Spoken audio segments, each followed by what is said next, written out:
You are listening to Detroit Craft Academy, episode number 11. Detroit Crafts with Jody. Detroit Craft Academy.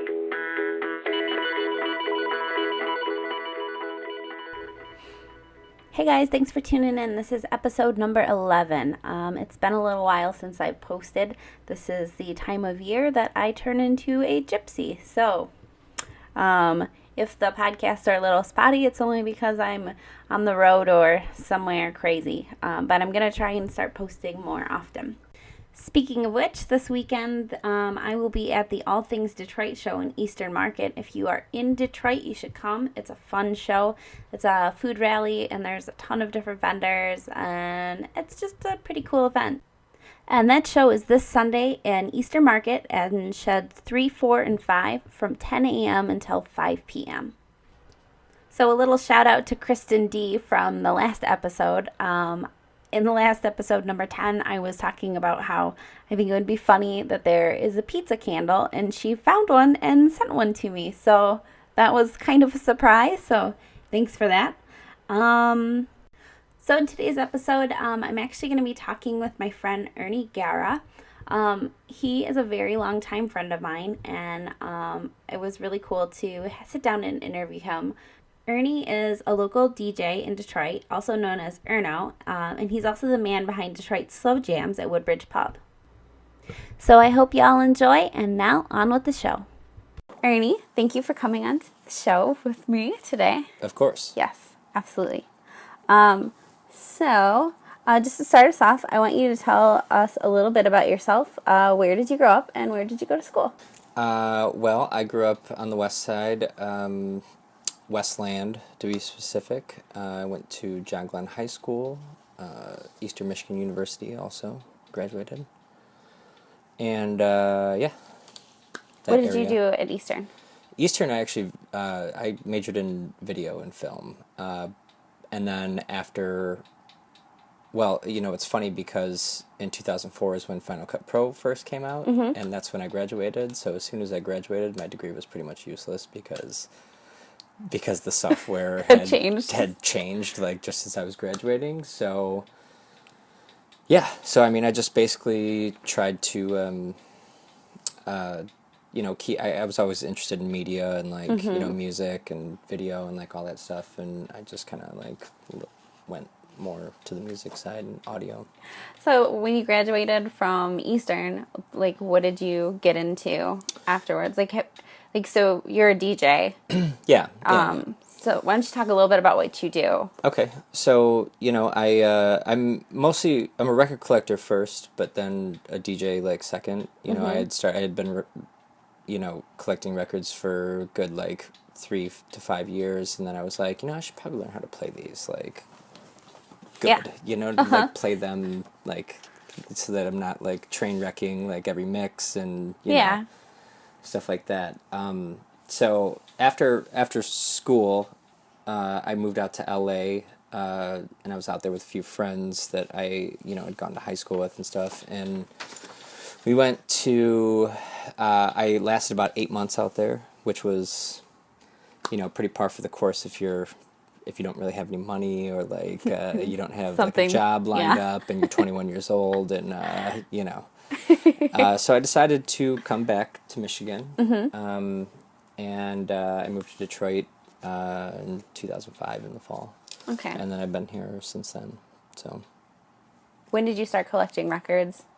I started when I was at school in Eastern, in Ypsi, and so probably about 2002 maybe. 2002, yeah. I had bought an old set of turntables off an old friend. And I had grabbed all of the records from my parents' house, which my dad and I have 3 older sisters that are 12, 14, 17 years older than me, so they had a wide collection of like old stuff, 80s, like, all that kind of stuff. So I was playing those out at, dance parties and like stuff like that, house parties, like whatever, not knowing what I was doing, but just, you know. So what got you into playing dance parties? I had a friend, Stephanie Pia, that used to do Monday nights at the Elbow Room. Stephanie And says. Stephanie says, yes.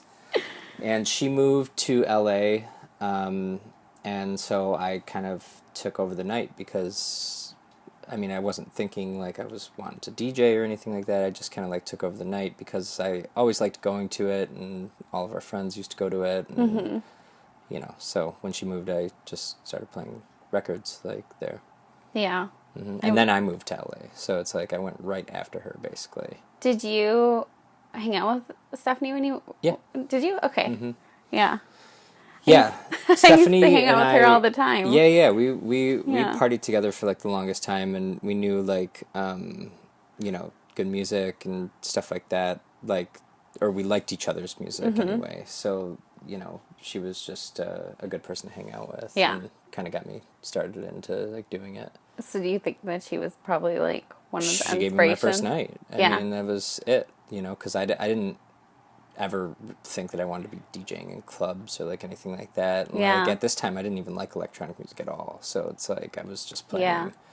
old stuff, like just records that I was that I had found at my parents' house, and records that people had given me, and you know, stuff I was buying myself. And you know, I like hearing that music, but I like enjoying it with other people as well too. So What was some of the first records that you collected that were like ones that were like meaningful, or like maybe what was like some of the first records that got you into like excited about collecting records?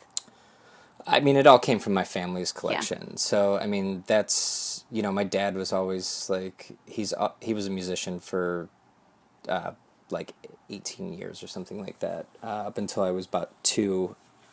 So he was always, music was like very important to him. So I kind of like, you know, took that from him a little bit, and, you know, things that I realized, like, you know, music can make people feel happy, or it can make people feel sad. And like there was, I have always had this thirst of like finding something different to listen to, because I don't like listening to the same thing like over and over again. Yeah, I do, totally. but I don't. You know, like that's the thing. So I'm always pushing myself to find a new album or a new, you know, something that is entertaining to me.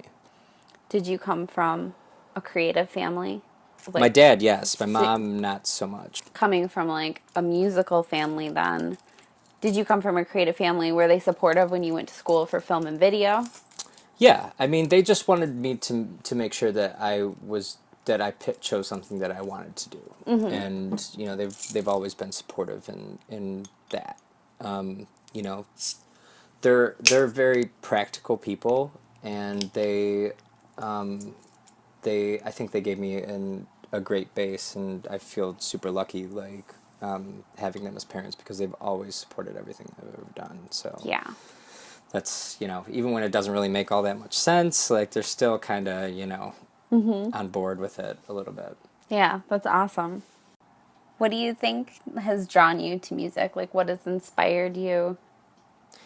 I would say, again, it's mostly the need to hear something different, like to hear, because, you know, I get a little bit bored with music if I hear it all the time, or like the same thing all the time. So my need to like hear something different is kind of like what drives like the collecting, and like and you know, like the DJing like aspect of it, because you're always playing something different in a club. Like even if you're playing the same song, like you could play it in a different way or mix it with a different song, and like, you know, it's just became like kind of fascinated by that. Yeah. You know, I had friends like when I was in high school that did it too, and I didn't really understand it then because I wasn't really into electronic music, like at all. Yeah. And so it kind of went over my head. But I've always loved hip hop, like since I was, you know, in middle school, because that's like what the culture was like out there. Everybody listened to hip hop, and you know, I mean, it's, my cousins also are, my whole family is from Southwest Detroit, so like freestyle and like hip hop and urban music, like, has been passed on to me through my family members, and I have a very, very large family. So Yeah. it's, and I'm like the youngest of my generation too. So I have like 22 first cousins that are older than me. Whoa. A lot of people to teach you things. Yeah, and I mean, and if they're in the 80s and like I'm a kid, like, a lot of songs that I hear that are like freestyle tracks are like, I remember this, like I know this song, like, Yeah. like it's almost instantly ingrained in your head that you've heard it before, that it's something familiar. So, like, right now, you DJ on Monday nights at Slow Jams, and then Yep. you also work running movement. Yes, so I work for Pax How.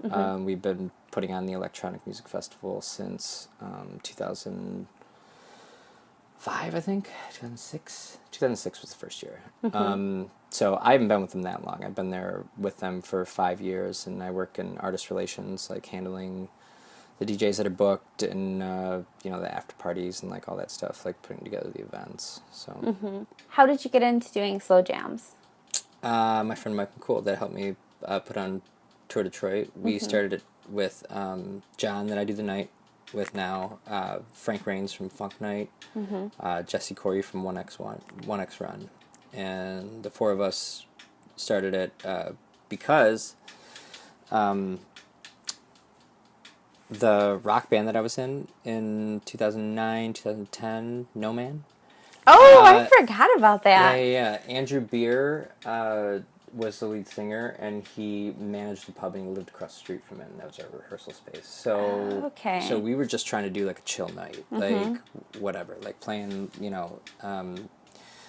R&B and stuff like that. Like, I mean, I had pretty much exhausted my records for all the dance tracks, and then I was like, I'm gonna go through there and see if I can find some other stuff that I like. 'Cause Yeah. I really like even just like music to listen to, like is pretty good. So, so Andrew was trying to start like a neighborhood like kind of night, like a something chill on like a Monday, and I was like, let's do that. And we've been doing it every week since 2008. Yeah, that's awesome. Trying to figure out when the 500th show will be, but it's pretty intense to do that. And how long has Slow Jams been going on? I started Slow Jams in 2008, so we're going on our 9th year right now of doing it every Monday, like weekly. So that has also kind of kept me in shape and kept me connected to other DJs that are throughout the city that are doing things, and going to check out their parties, and like just getting involved with them and knowing them. That it all kind of like works together in a way. Oh, yeah, totally. Yeah. What is your favorite thing about being an artist in Detroit? Well, I think my favorite thing about being an artist in Detroit is that you kind of are you're in this mode where like you are surrounded by people that are famous the world over in a way, that are accessible, and like you can learn from them because they play here, they're from here, they have a certain way of going about like honing their craft. Yeah. And it's all right in front of you, like as opposed to like if you were in New York trying to grind it out, like it would be really hard to find DJs that are your style of music, or like that you're connected to, or that like you like in general. Like here it's kind of like just one big family, like in a way, and people can rely on each other. No matter what the medium is, whether it's music or video or whatever, like people here for some reason being creative, like here in Detroit. I think that we have a very long history of being creative here in Detroit. Yeah. And things have, it just pushes you to like, not like do better than those other people, but it pushes you to stay up on your game, because there are other people that are working just as hard as you, trying to do the same exact thing, and you have to keep your chops up. Like you have to like, you have to stay where you have to maintain. and I could see being in another city, it would be easy to just like let it go if you weren't going out and being inspired by other people or like learning in general. Yeah. Yeah. So, like learning, like just for yourself, learning how to DJ, like, has there been like specific people that have like helped you along the way? Yeah, I mean, they're I I'm a little bit different than other people, I think, because I kind of find inspiration in a lot of people, a lot of different aspects, like whether I know them or not, even too, doesn't really matter. I'm also at other events, like, and mostly an observatory like aspect of Yeah. just trying to pick up on something that can better me. So it's hard to pinpoint it because it's all kind of a collective energy. Yeah. And there are some people that have definitely helped me out with like learning gear and learning, more about records and like learning different styles and stuff like that. So it's kind of hard to like just pinpoint it to a few people because it's everyone has taught me everything that I know. Yeah. Are there any specific challenges you have as an artist in Detroit? Well, yeah. I mean, there are challenges like, for instance, like in the DJ aspect of it, like events. When I first started DJing down here, like in Detroit, it was like 2007, and there's this big resurgence right now here in Detroit. Obviously, everybody knows that probably popped off around 2010 or 11, somewhere in there. So like the first 3 years there were like completely different than, like, there weren't people that were just moving down here and like having people like in the city and more young people to go out to events and like stuff like that. I mean, I remember we would have a party and there would be maybe one other party going on that night, if that, but you were basically splitting like 300 people that could between both. So if you had 2 or 3 things going on, you each got like 100 people at your event. And it's like, Yeah. But now that like Detroit is very like, enticing and like people want to be down here and stuff like that, it's a lot better. But those were challenges I had at the beginning, another challenge was that there weren't enough venues to do events. There weren't, there wasn't enough money basically, like to have these like events, and people kind of were flying by the seat of their pants, and we would do like pop up like warehouse spots or like these other places, like non-traditional venues. And it was very different. Like, now there's way more venues, there's way more people down here. And so I think it's a little bit easier. Yeah, for sure. There's like a ton of places and a lot of people, Yeah, and I mean, there's more young people, and I know this happens as time goes on. Like, when you're like younger, like, because this is 2007, I'm like 25 at this point, so like I still know 18-year-olds, I still know people that are under 21 and stuff like that, like barely, But like now, being almost 35, like I don't think I know anybody under 21 that's coming out to events in Detroit. Like, And if I do, I probably shouldn't. Right, exactly. So, they have, those were some things that like were totally different than the way it is now. Yeah. And, I mean, there still are challenges, because the other challenges are that people, there's so many DJs in Detroit. There's so many good DJs like in the city that could, have a successful event, or like they would be able to play and like be able to hang, like as far as like talent or selection goes and whatnot. Do you have a favorite event that you've ever played?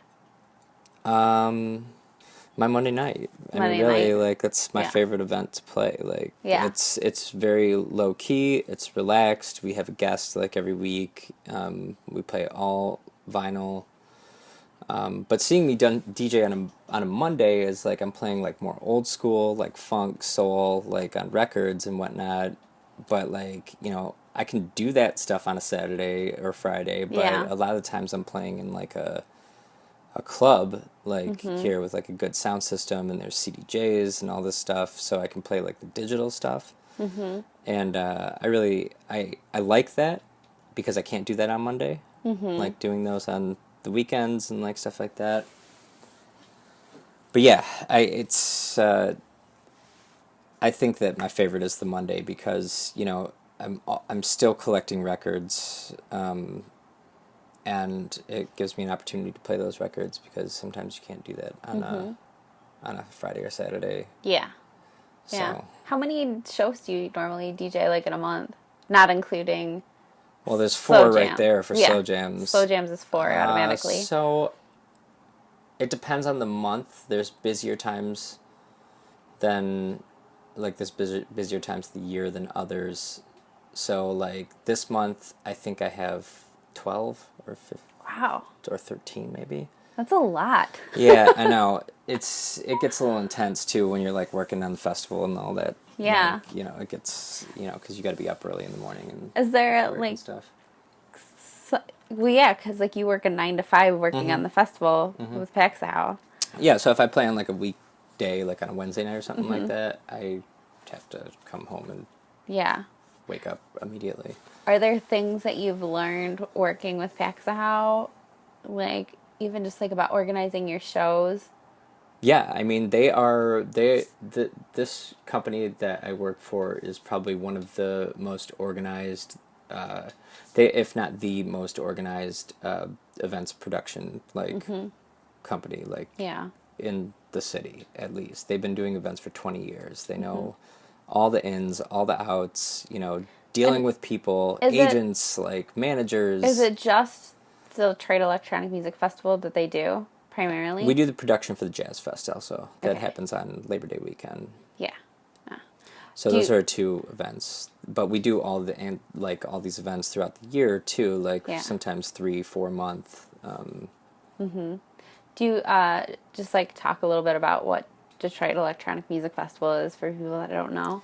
Well, it's not called that anymore. First of all, what is it It's called? called Movement. Movement. Yeah, Okay. it hasn't been DEMF since 2003. Okay. I would like to make that 2003 was the first year that it wasn't Okay. DEMF. So So just let's just get that for out in those the air right old now. people that have No, been going.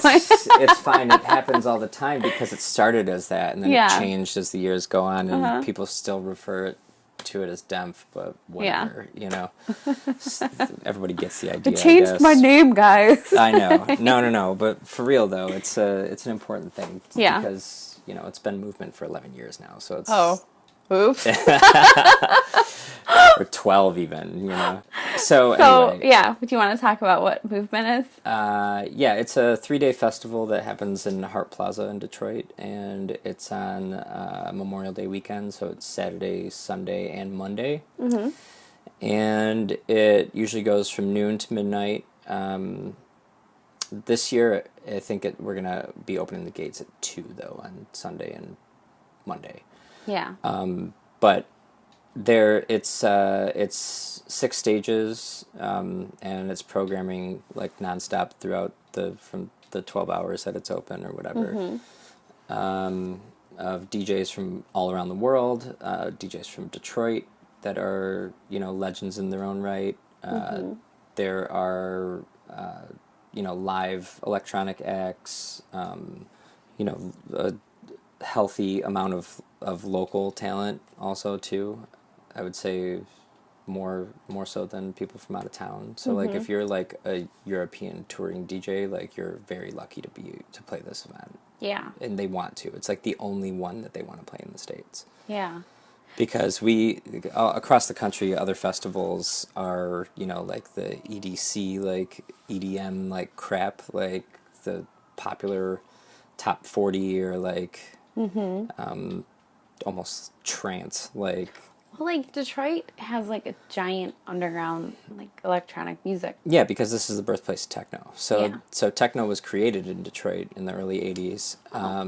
So by the Belleville Three, which are Derek May, Juan Atkins, and Kevin Saunderson. So they created the genre of techno, and have been all these people behind them, peers, people that they knew that were interested in playing music, or DJs, or like were interested in the process that they made like this music and whatnot.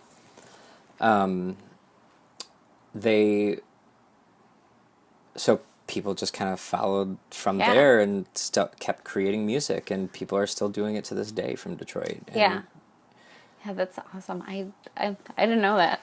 yeah. So it's very special. I like this because it's very educational. Yes, because so it's a very special event, especially not only for our city because it draws nearly 100,000 people over 3 days, like down here, but it also is a legacy thing. Like it's these people who created this genre that the world loves. Like now, is it's pretty overwhelming sometimes to be like there at the festival and being like, this came from here. Yeah. Like we created this. Well, and how cool is it that like you are like a part of making that happen now too, which is. Yeah, I mean, I don't really think about it like that, No. though, because I work on the festival all year round, so, like, by the time I get there, I'm like, I've known about this forever, guys, like, like, I've been working on this for 9 months, so it's not like I don't want to be there or anything, but I'm just like, okay, I know what needs to happen next, like, let's get it wrapped up, because it's just nonstop. I mean, I get about 4 hours of sleep each night, so it's pretty intense. Oh, like during the festival? Mm-hmm. Yeah. But as it gets busier in Detroit, you have, you have more electronic music events that are happening in April and May, and, I like taking on as many gigs as I can between April and May because it's like conditioning, getting you ready for like the big event where like you have to be in it for like, 20 hours a day. Yeah. So that you don't just like pass out, like, and like you're like, oh, I'm tired, like I'm gonna go to sleep now. No, you can't really do that. Someone's gotta like find me something to take. Exactly, whatever, however you can stay awake or like whatever, but you just get used to it, like going through it. So it's, I don't know. Yeah. I've just been. This is my 5th year working, my 5th festival that I've worked on, basically. So. Yeah. Do you personally have any big plans for the next upcoming year? No, not really. I mean, just a lot of rest and relaxation. I've been working on, original stuff and kind of trying to want to get that out there and doing some remixes for people. And, usually the summer is when I can kind of, like work on that stuff and because it's not as busy. So, like, future-wise, is there, like, anything that, like, you think that you want to do? Well, I mean, I don't know. I kind of am already doing it, so it's like I don't really... I like my life. I like what I'm doing. So, obviously you want to, like, grow and, like, so my record collection, I would like it to grow. I would like my releases to grow, like, that kind of stuff. And, I want to find some great music this year. Like, yeah. So let's talk about record hunting then. Okay. Like, do you have, like, how often do you seek out records? Well, I would say, so I don't usually shop online for records. Side note for anyone that's listening, I'm sitting in Ernie's apartment right now, and we're surrounded by bookshelves in front of bookshelves of records. There's quite a bit up here. He's on the top floor. If this place collapsed, it would only be because of the record weight. Right, exactly. Now, this building was built in the 20s. I think it's real sturdy, actually. So, No, so what was the question again? Like, record shopping or, like, record hunting. Like, are there... How often? Do you, like, you mostly do all of your hunting online, or do you, like... No, I don't shop on the internet at all for records. Okay. There are a few that I've purchased online, like, here and there, but it is almost never that I do that. Because, I mean, there's not really a reason for it, but I enjoy the thrill of the hunt, like, in a way. Like, so you go to a place, if any place, whether it be a resale shop or, you know, somebody's parents' house or like a record store, if they have records, I want to look through all of them. Like, Yeah. there's just not because I want to have them, but I just want to look through them because I want to see what they got. Yeah. You know. Do you have a favorite place to shop? Yeah, I mean, my favorite is the Graveyard because I've been shopping with Jeff since I was probably 16 years old, so like almost 20 years that I've been shopping with this one specific guy because he used to own a set of 3 record stores on the west side called Desirable Discs. So there's one in Garden City when I lived in Westland, and Remember those? and Telegraph in Dearborn, and then one on Michigan, like on the border of Detroit and Dearborn, basically. So, you know, I didn't realize that until I was shopping at the Graveyard for 5 or 6 years, and I came across one section that had a Desirable Discs like divider in there, and I was like, I asked him, I'm like, oh, did you like buy their records when they, you know, went out of business? He's like, no, that was my shop. And I'm like, really? So I've been shopping with you for a long time now. Yeah. So yeah, I mean, I always liked his selection was more accustomed to my tastes, and it has always been relatively pretty organized in there, and he's always had multiple copies of things, and you know, if you want to go there and search by artists, like how you used to in a CD store, like, you know, it would be like that. Like he has, you know, some people just do like an A section or a B section, but he's got like all of the artists, like just random ones that you never really thought would have a tab, like, and he's got tons of records by them. I'm like, okay, well, yeah, so selection and maybe just like loyalty wise also, but I love all the shops in the city. There's not really one that I don't go to because I try to I'll shop at one store and then I'll go to a different one the next time, then a different one the next time. And by the time I get back to the first store that I started at, they'll have new stuff. So I'm like, all right, cool. That's a good like. So just spread it around a little bit. I can't always just go to the same shop. And, you know, like, but when I do go, sometimes I'll buy like 50 records. So it's like, if I find like a whole bunch of stuff or I have the money to do it, I'm like, okay, I'm going to buy like all these records that I've been interested in and whatnot. So so having 50 records, like I usually wait until I've gone through all of those until I get to the next shop. Yeah. And usually when I decide to go record shopping, it's like usually on a whim. Like I'm like, okay, I'm gonna stop by. I got like an hour to kill. I'm gonna like see what they got. Yeah. So how many records do you think you have? I don't even know. Maybe 5,000 or 6,000, maybe 7. Yeah. 7,500, maybe 8. I'm always like shocked every single time I go. Because there's a new shelf in here. Because there's a new shelf, yeah. It's funny. I think the first time we came in here, like this was like in the middle though. Yeah. Yeah. It's like a library. Yeah, exactly. It's perfect. It kind of is a library. Yeah. It is. You have to have them organized like a library also, too, because when you start dealing with this amount of records, like, if you need to find something and it's not, like, tip-top, like, organized, it'll take you an hour, at least. So you catalog all of your records. We were talking about this earlier on Discogs? Yeah. So is that just like an online thing that you can catalog them through? Yeah, Discogs is like it's a database, it's a website or whatever where you can look up like the value. It also has a marketplace where you can sell and buy records also too.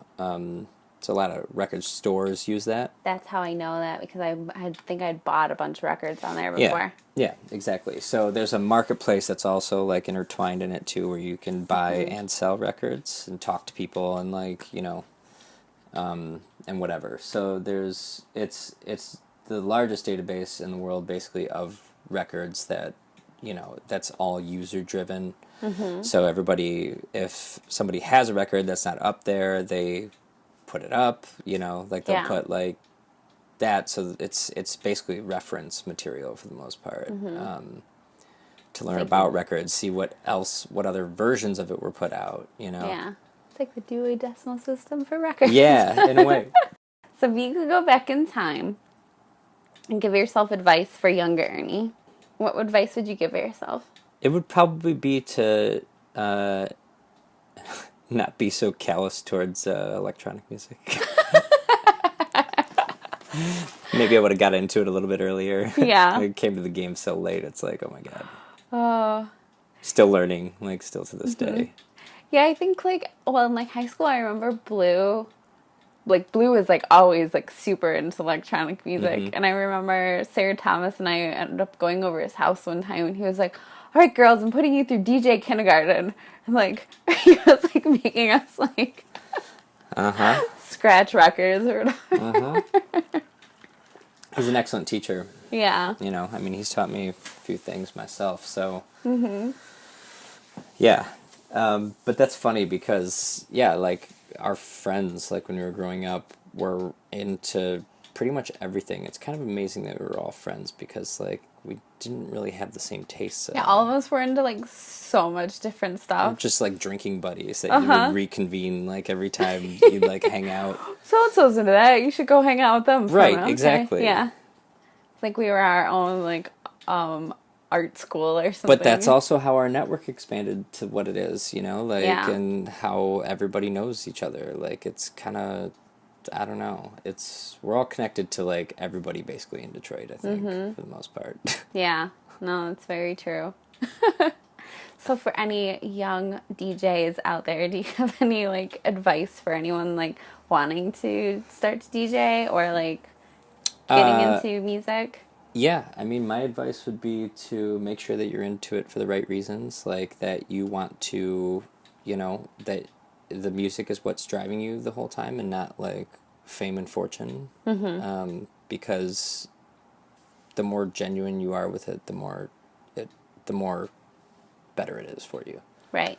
So, I mean, I think that's with anything, really, but I think for this specifically, a lot of people can get off track with, you know, why they're even doing this or whatever. Like, I think that the true expression from DJing comes from the heart, and once you're not into it, it's not fun for anybody anymore. Yeah. Yeah, that's very true. I think that's, like, a very true thing in most art forms, probably. So what is the weirdest thing you've ever encountered while DJing? Oh my god, there's so many stories. I can't even think of one right now. I played out of a dumpster once. That was pretty cool. You played out of a dumpster? Yeah, it was cleaned, but, you know, I was like inside of a dumpster. Like, it was for this thing that was at the Lincoln Street Art Park. That was pretty interesting, you know, like big old, like, the dragon was there, like the fire-breathing dragon art car was, like, right in front of me and was, like, blowing, like, I could feel the heat, like, on my face, like, while it was going. God. So were you, like, actually, like... I was elevated, so I was, like, up near where the dragon's mouth was. So, like, but you were, I like... was in front. I was behind it from where everybody else was, but, like, it was, like, right in my face. But you were, like, inside of a dumpster. Yeah, that was interesting. I don't know, drunk people, like, just so many drunk people. I mean, people in their requests, like, at some places, like, are just, like, you know, they'd make this huge, like, pilgrimage to, like, come up into the DJ booth and be like, hey, can I plug my phone in and play this song? And it's like, you came all the way up here to, like, tell me that? To ask you to plug your phone in and play this song? Oh, no. You're like, can't you see this is not a phone?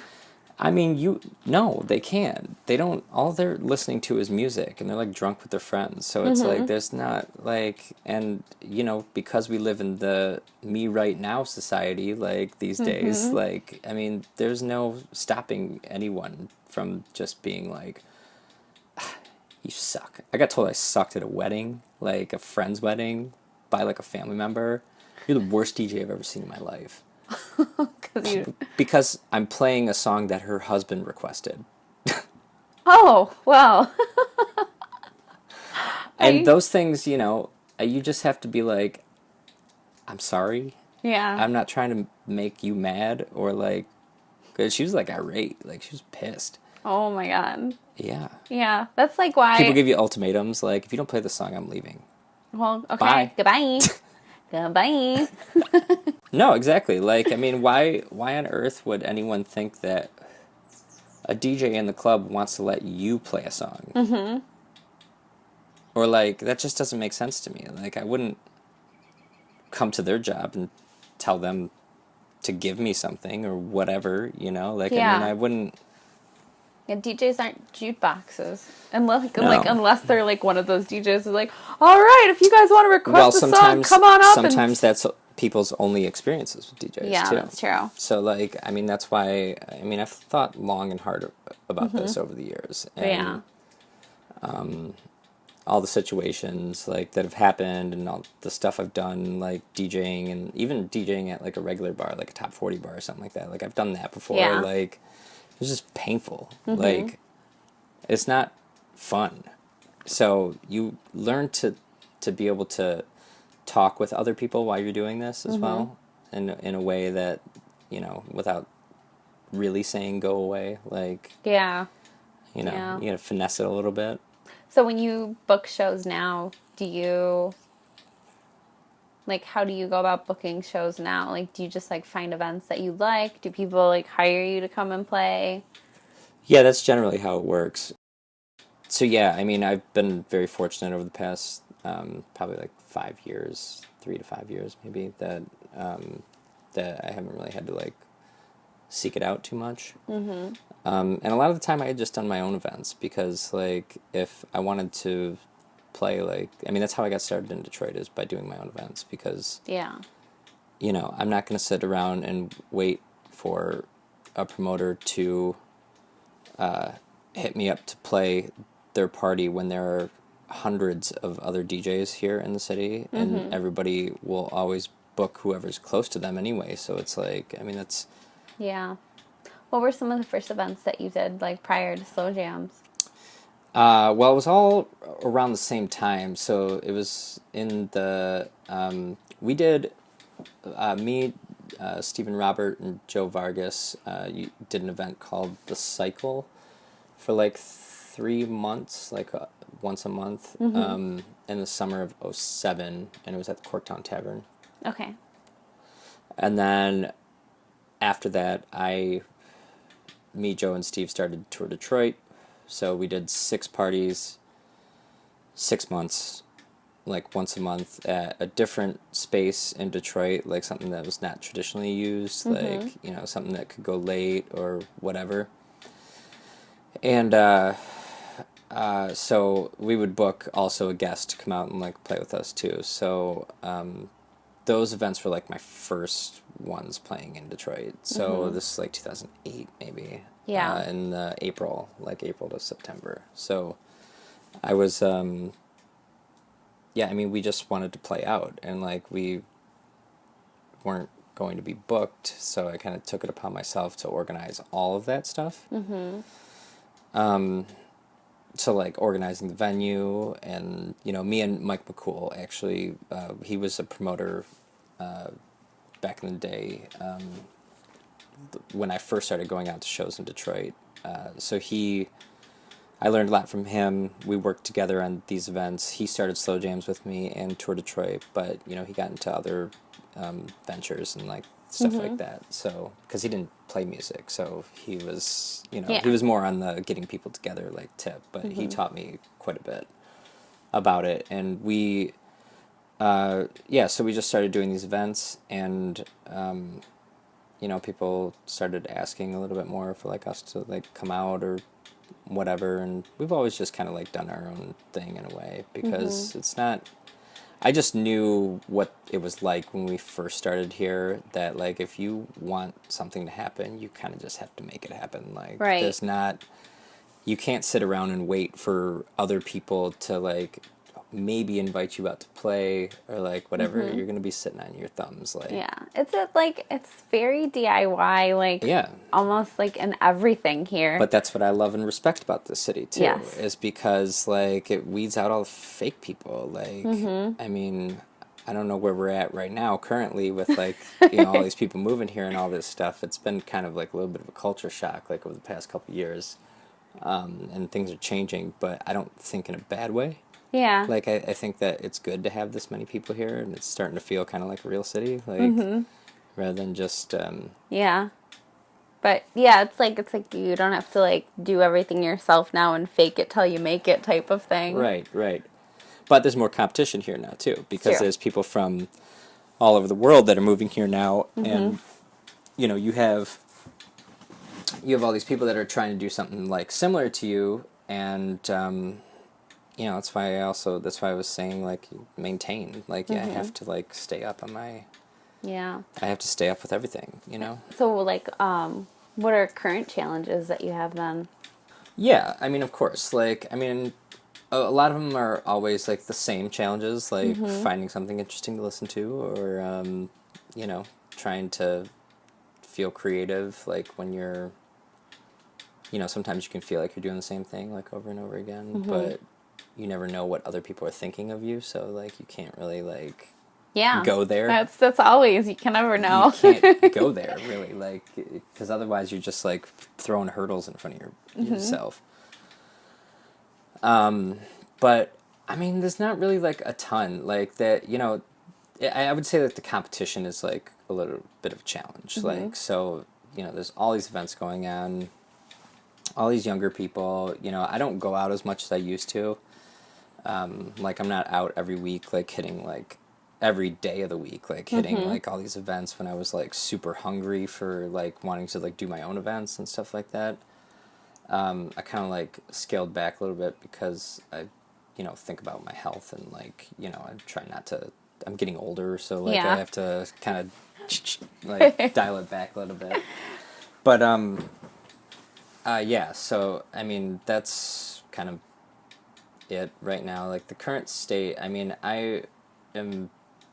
I'm very happy with the way things have been going for me. I mean, I'm just thankful everyone that's ever helped me out, and, you know, it always means a lot to me. Yeah, that's awesome. Also think that I'm very fortunate to have, like, you know, friends like you, and, like, friends like, you know, James, and all the people that we grew up with, because as time goes on, I'm realizing with other people that they didn't have that at all.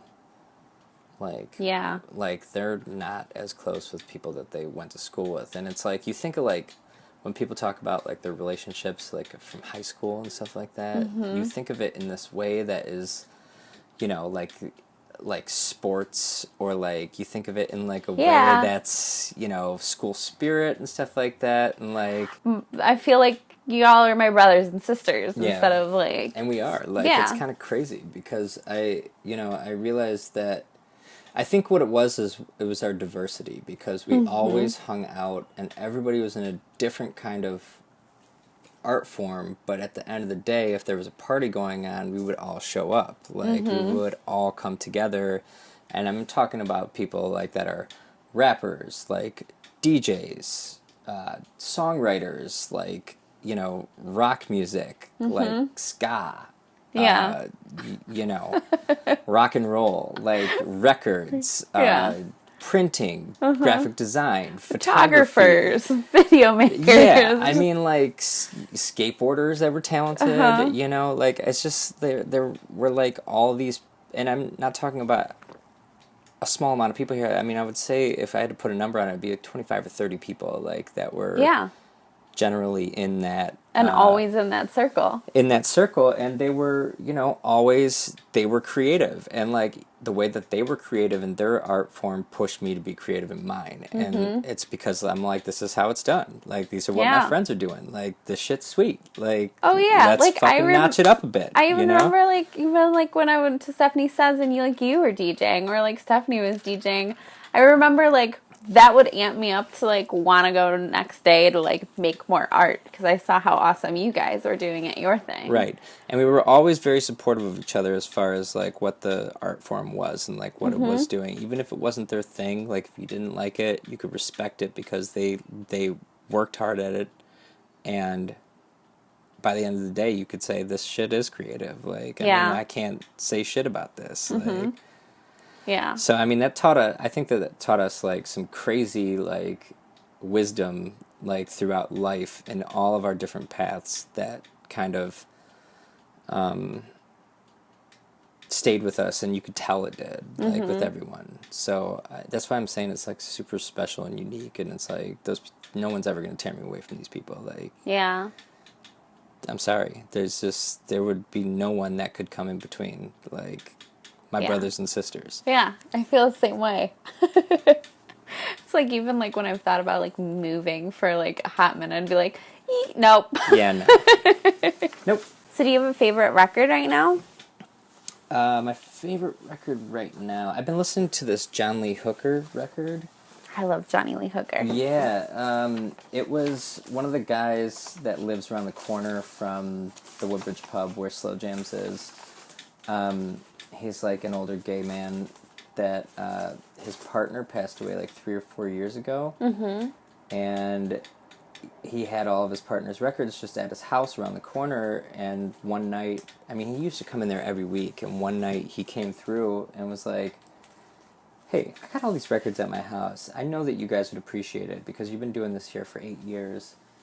And I'm like, okay. And then it was the most wild range of like music and like rare records, like shit I had never even seen before. Like I had never seen a John Lee Hooker record that was on Stax, like the record label. And you know, there were weird like 80s island records, like a la Grace Jones, but not Grace Jones. Like that was from the same label, same studio, like all that shit. That was you know, super interesting, weird collection. Like and yeah, so that one was in there, and I was like, this thing is amazing. Like, this is where Jack White got his sound from, like, straight up. Yeah, oh my gosh, that's awesome. Yeah. I love that. That was pretty cool. So, yeah, I mean, my dad still shops for records for me, like, because he goes out garage sailing, like, every damn day, like, during the summertime. Like, he just finds them everywhere, and if somebody's got records, he'll try and, like, get them all for, like, $20 or something like that. Yeah.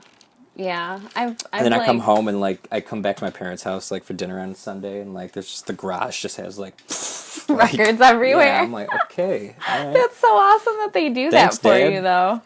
Yeah. But it's also like bogging me down a little bit with like shit that I don't need. Yeah. So it's like we got to figure out a system here. Like, maybe you could just like text me the pictures or something. well, that's asking a little bit too much because he is a little bit older, so you know that's the technology thing. Sometimes is tough, but they're I mean they're learning. I mean they've been texting like the past like 3 years probably, and I'm like, all right, sending me photos and shit. I'm like, what? Yeah. I'm like, all right. Well, when my parents first started texting, I was like, oh, it's cute they're texting, but like now my dad's like technology whiz. Oh. Like he like his car is like hooked up to his phone and Like, can, really like, going for it, right? Like the whole shebang. He has a Facebook now, and he barely looks at it. But my mom, who swears that she doesn't like the internet at all, is like all obsessed over Facebook. And like my dad and I are laughing. We're like, he's like, yeah, it's basically your mom's Facebook. Dude, it's and like she just crack, like it. for these old folks. I'm telling you, it's insane. But she still won't get one of her own because she doesn't want to admit that she like. No, Facebook. of course, yeah, because so you're just stubborn, like old person, like I know, and I mean that's the generation gap though, right there too, is because when because I'm a couple years older than you, so like when I was like my senior year, I had bought a Nokia phone behind my parents' back that was one of those ones that was like just a stick, like kind of like very thin. A brick. I had one of those. Yeah, no, not like the thick ones, but like it was just like it was thin, but it was a Nokia that had like different faceplates that you could like change on it or something like that. Was it the flip up one? It wasn't the Razor. No, it was before the flip phone. Okay. So it was and I had 30 minutes a month that I could use. Mm-hmm. I could talk a minute a day. Yeah. On that cell phone. For emergencies, like only. No texting. Yeah. Mm-mm. Well, that was like before texting, though, that wasn't was before color screens and like all that shit. So like this was like I'm talking about like the green screens. Like, almost Apple II style. Like, so, you know, I got one of those my senior year, and I didn't get the capability to text until I was like 20. Yeah. So I remember when texting I'm first so came out. fucking thankful though, like that I grew up in that way, that I was an adult before like all this mass like fucking internet shit like hit. Yeah. Because I mean I've been messing around with the internet since I was like probably 11, like 12. Like I think that's when we got our first, maybe 10. Like that was like Yeah. when the first family computer we got. And it's like 1992, right? So like, you know, America Online was the internet. Like they sent you the free discs in the mail, and then, you know, you had minutes like that you could spend on the internet and shit like that. And then after you know, like, I mean, we just used it. We had dial-up internet also. So like, I mean, we would play Duke Nukem with people in the neighborhood. Yeah. And so you would have to enter to be able to connect to somebody via DOS prompt, which who the fuck knows what DOS prompt is these days? Yeah. If you start talking about, they're like, what are you talking about? DOS prompt. So, you know, so we had a very large head start as far as like computers go, like with our parents, because they weren't into computers the way that we were. They're like, why the fuck do I gotta buy this? Like, what is this? So, like, as far as, like, technology and, like, what you do now, I'm sure that you've seen... Changes. Yeah, Yeah. I mean, just in as little time as I've been DJing. So I've been, you know, I mean, as far as... I've been DJing probably since 2002. And I think Serato, like, was first kind of, like, available for, like, mass consumption. What's Serato? I'll get to that in a second. Okay. In like 2005. So like so Serato is basically it's an audio interface that you can plug your turntables into, and then from that audio interface you plug from there into the mixer, and it allows you to manipulate two pieces of control vinyl that they have. They're just records, but they're just time coded on them. There's no sound on them, like they don't play, but it gives it a signal so that it can pick it up, and it allows you to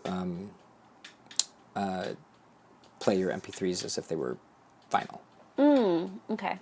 So that just widened the catalog of stuff that you could do also too, because you're not going to have every record like that's out there. So you could play an MP3 as if it was a record and vinyl, scratch so it when you, and like all oh. that stuff too. You can Okay. manipulate it just the same way that you can with a record. Okay. So it's, you know, that was a game changer like back then, like 2005, 6, 7, somewhere in there. And you know, I started using that in like 2008, and like we played all our first parties with that, like Serato, you know.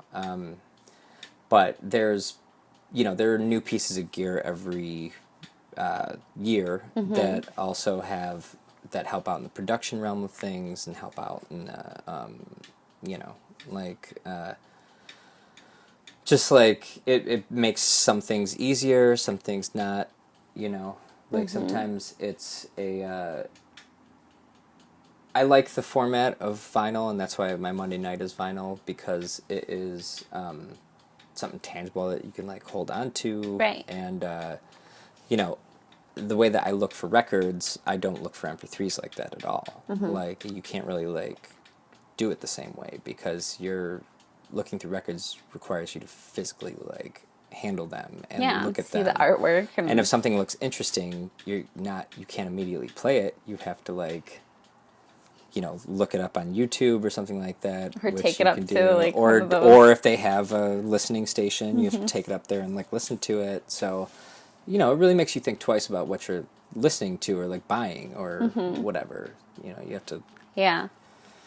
But that's the thing also too, and that's what also goes in with my taste, like as far as like the records that I buy and like the things that I'm looking for, is because, you know, when I was in high school, the radio was terrible. Like, there Yeah. was nothing that was, like, good as far as rock music went out. Oasis, Korn, and like Yeah, Tool. like Stained and fucking...